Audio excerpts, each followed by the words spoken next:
Sebuah film Jepang yang mengisahkan spesies makhluk bernama Ajin dengan kemampuan regenerasi sehingga tidak dapat mati. Para Ajin ini berbalik melawan manusia karena terus dijadikan bahan penelitian. Namun, tetap ada Ajin yang membela para manusia. Sanggupkah satu Ajin ini mampu menghadapi sekelompok Ajin yang lain? Yuk kita saksikan alur ceritanya. Dan jangan lupa subscribe dan like channel Tante. Terima kasih. Dikisahkan bahwa di dunia saat ini ada suatu spesies makhluk yang disebut Ajin, yaitu manusia yang mampu beregenerasi sehingga tidak dapat mati. Pemerintah Jepang pun membentuk lembaga penelitian untuk meneliti fenomena Ajin ini.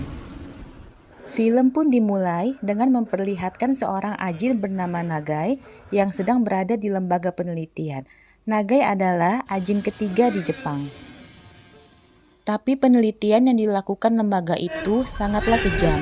Nagai diperlakukan tidak manusiawi dengan diikat, dipotong, dan dibunuh berulang-ulang kali.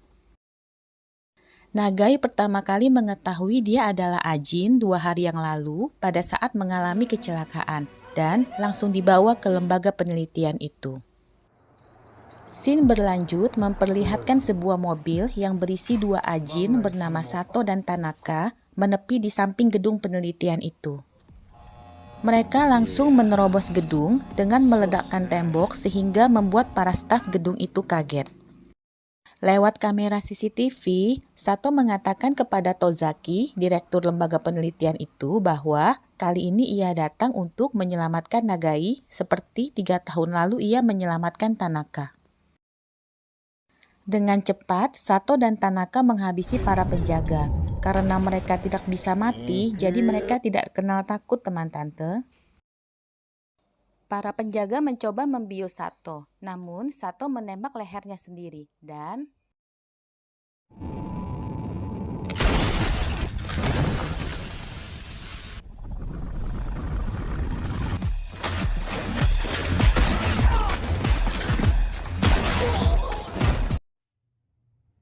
Sato akhirnya sampai di tempat Nagai disekap dan membebaskannya.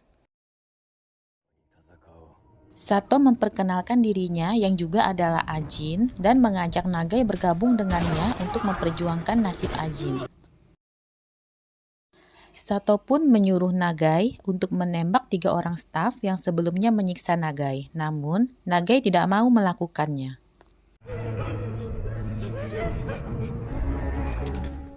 Sato pun menembak salah satunya, dan ketika dia akan menembak lagi,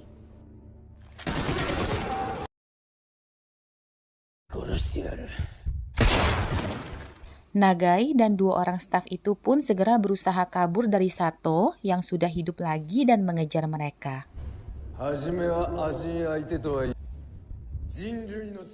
Nagai berkata bahwa dia akan memancing Sato sementara mereka kabur dari situ dan jangan lupa memberi arah tanda jalan keluar untuknya.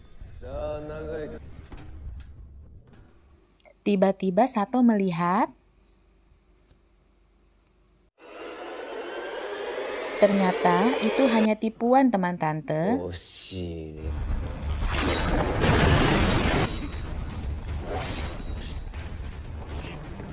Tentu saja Nagai kewalahan menghadapi Sato karena tidak punya pengalaman bertempur yang sama dengan Sato. Ketika akhirnya sudah terluka parah, Nagai pun melakukan riset. Dan ketika dia hidup lagi,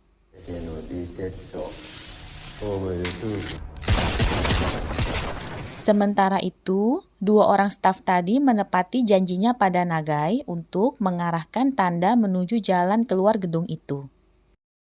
Tapi sayang, Sato muncul dan menembaki mereka.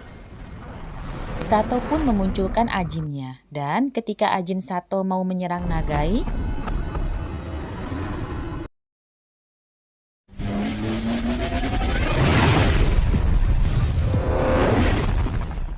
Ajin milik mereka pun bertempur, namun Ajin milik Sato masih lebih kuat dari Nagai saat ini.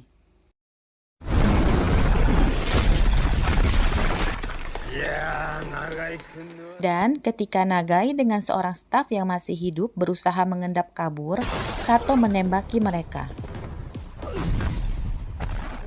Nagai yang sudah semakin terdesak memanggil Ajinnya lagi yang langsung menyerang Sato.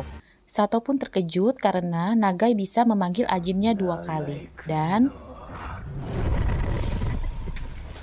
Nagai akhirnya sampai di atap gedung. Namun, Sato masih terus mengejarnya. Nagai pun melompat terjun ke bawah.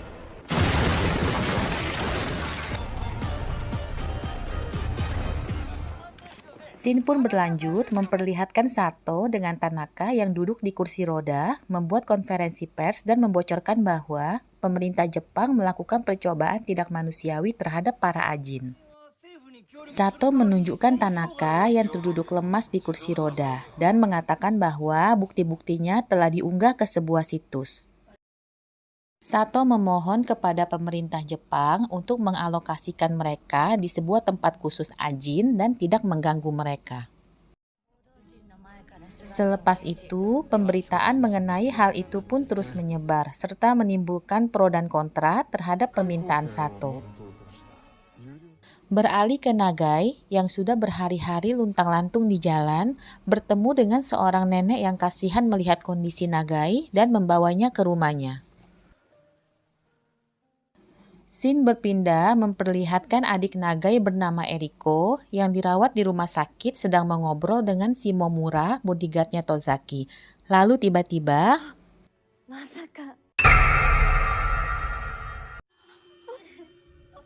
rupanya Tanaka bisa mengendalikan Ajinnya dari jarak jauh.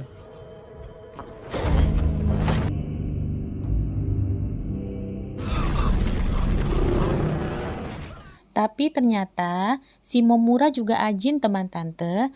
Dia segera mengeluarkan Ajinnya yang bernama Kuro dan langsung menyerang Ajin milik Tanaka.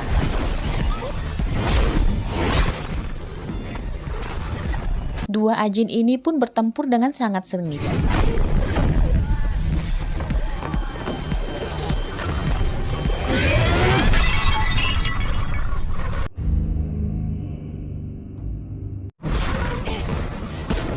Sementara itu, Tanaka memasuki gedung dan menemukan Eriko. Tapi karena semakin banyak yang berkumpul, Tanaka pun pergi. Kelihatannya dia mau menculik Eriko untuk memancing Nagai.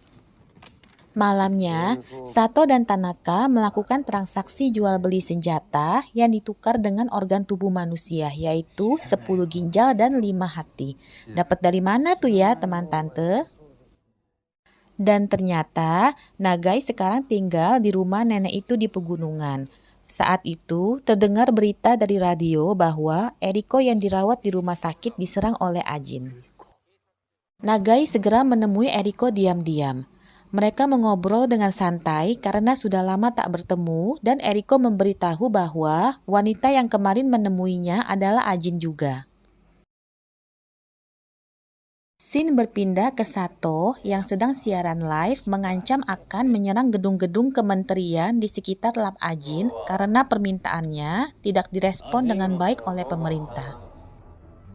Dia juga mengajak Ajin-Ajin lain yang ada untuk bergabung bersamanya melawan para manusia. Beralih ke Nagai yang membawa Eriko untuk tinggal sementara bersama dengan si nenek. Nagai pun membangun keakraban sambil melatih Ajinnya. Perlahan-lahan Ajinnya menjadi semakin kuat. Beberapa hari kemudian, tepat di tanggal yang disebut Sato, warga, media, dan aparat kepolisian berkumpul di depan gedung yang katanya akan diserang oleh Sato. Dan tiba-tiba,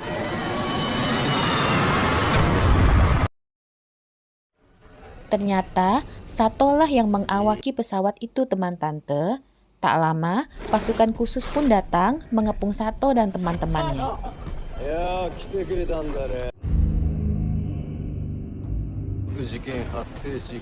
Tentara mulai menembak dan mendekati Sato, tidak memberikan kesempatan kepada Sato melakukan riset.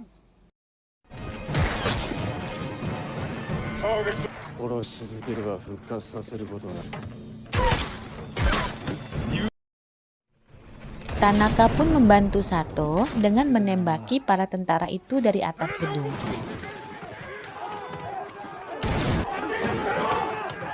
Akhirnya, Sato dapat melakukan reset dan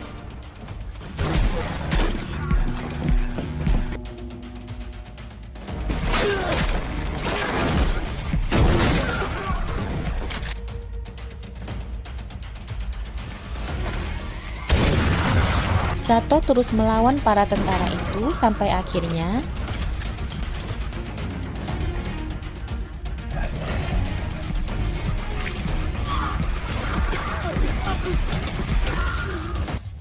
sementara itu, Nagai digeruduk warga yang sudah tahu bahwa dia adalah Ajin. Dan si nenek yang baik hati itu segera menyuruh mereka untuk kabur dari pintu belakang. Shin berpindah lagi ke Sato yang berhasil menghabisi semua tentara dan memberikan ancaman lewat siaran live-nya bahwa besok pemerintah Jepang harus mengumumkan Tokyo adalah wilayah khusus Ajin. Apabila tidak, maka dia akan menyerang Tokyo dengan gas beracun. Pihak pemerintah diwakili oleh Tozaki pun mencoba berunding dengan Sato dan menawarkan sebuah pulau kosong sebagai base camp para Ajin. Namun, Sato tetap menginginkan Tokyo. Diam-diam, Nagai menemui Tozaki untuk menawarkan bantuannya. Tapi, dia meminta 2 syarat, yaitu adiknya dibawa ke tempat aman dan dia diberikan identitas baru setelah semua ini selesai. Keesokannya, Nagai dan lainnya berjaga di tempat penyimpanan gas beracun yang akan direbut Sato. Tiba-tiba, sistem keamanan gedung diretas. Ternyata, Tanaka dan teman-temannya sudah berhasil masuk ke dalam gedung dan menghabisi para penjaga.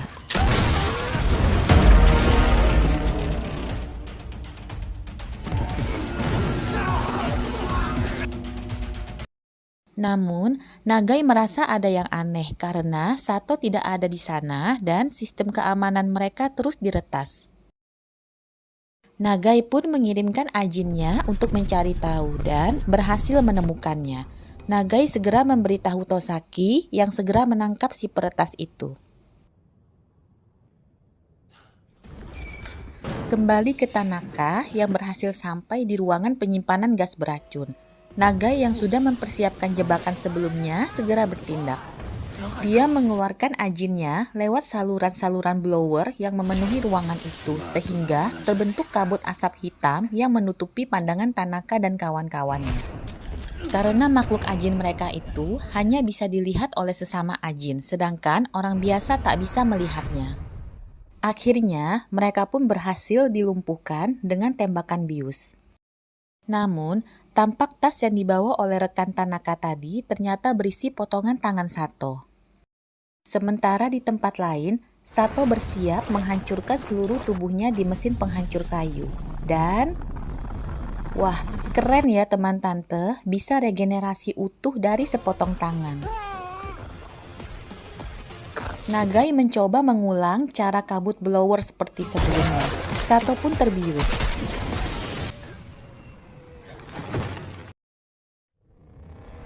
Namun tiba-tiba, setelah itu, Sato yang telah membebaskan Tanaka berhasil menemukan dan membawa pergi tabung gas beracun itu. Sato menyuruh Nagai untuk ke ruangan helipad gedung apabila ingin mengambil kembali tabung gas itu. Ketika Nagai sampai, dia langsung merebut tabung gas dan menyerang Sato dengan ajinnya.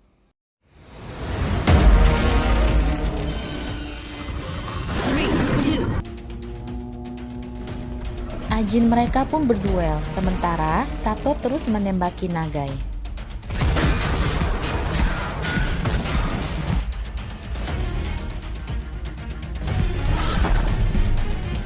Di tempat lain, Tazoki dihadang oleh Tanaka. Di saat kritis, si Momura pun datang untuk menolong.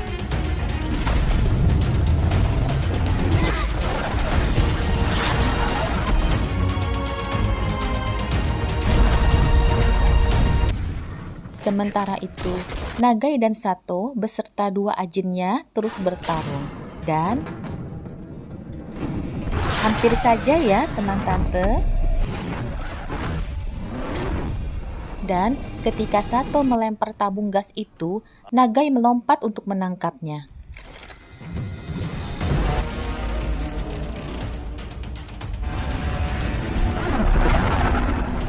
Di tempat lain, si Momura sudah terdesak oleh Tanaka, namun dia masih belum mau menyerah.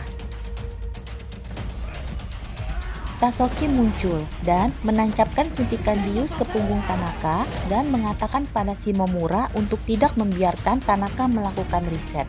Tanaka pun tumbang. Kembali ke Sato dan Nagai yang terus bertarung. Nagai akhirnya berhasil menancapkan panah bius ke kaki dan punggung Sato dengan bantuan Ajinnya.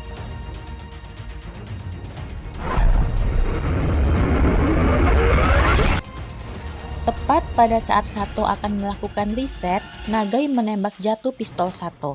Namun, Sato belum tumbang, teman tante.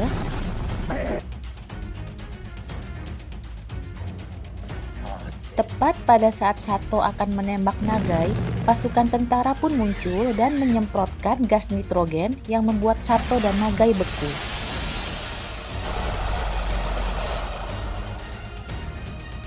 Para tentara pun menembaki mereka sampai hancur berkeping-keping. Ternyata, Tazoki membohongi Nagai.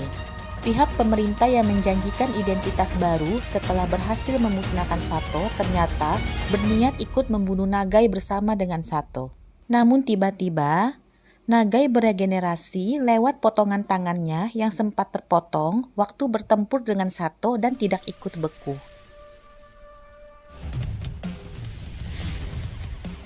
Nagai pun langsung melesat pergi dari tempat itu. Ya, begitulah adanya film Ajin Demi Human ini. Seperti biasa, semoga kalian menikmati ya. Dan jangan lupa subscribe, like, dan dukung terus channel Tante ya.